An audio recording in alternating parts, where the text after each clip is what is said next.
Welcome to Encouragement Thursday. It's great to be with you today. Hey, in the month of February, we're going to follow a theme based on my soon-to-be released book, Relationship Matters. What we're going to look at is the 5 pillars of a healthy relationship, and I can't wait to deliver this information for you. And so at the end of each video this month, I'm going to actually ask you to do me a favor, but it's also to do yourself a favor, and that is to go to my website, markgordon.ca, and pre-register for the book that's coming out.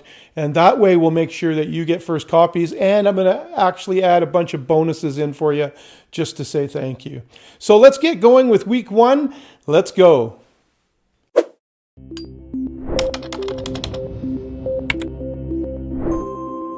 Well, again, welcome to Encouragement Thursday. I am excited to start this off with the first pillar, and that is trust. You know, anything that's worth investing in, whether it be your finances, whether it be your work life, whether it be your family life, anything that's worth investing in, it's worth doing. And I want to encourage you today, the best place you can make an investment day in and day out is your relationships. And where you want to invest first is in trust. Think of it as a bank account. When you have a bank account and you make deposits, you'll have the money that you need when you're going to pay a bill.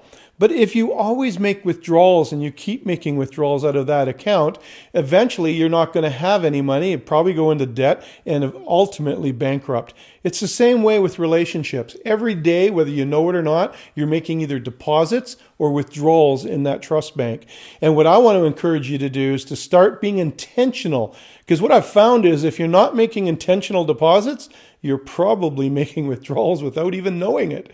And so I want to encourage you this week to make deposits into the trust bank in your relationships. How do you do that? Well, one thing is to say what you mean and mean what you say. Another way is to fulfill promises. So if you've made a promise and you haven't finished fulfilling it yet, I encourage you this week to get that promise wrapped up so that you can be a trustworthy person.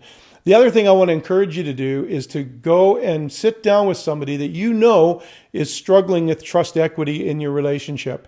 And then ask them, just tell them that you want to make good investment, and ask them what you can do to help make an investment in trust in your relationship.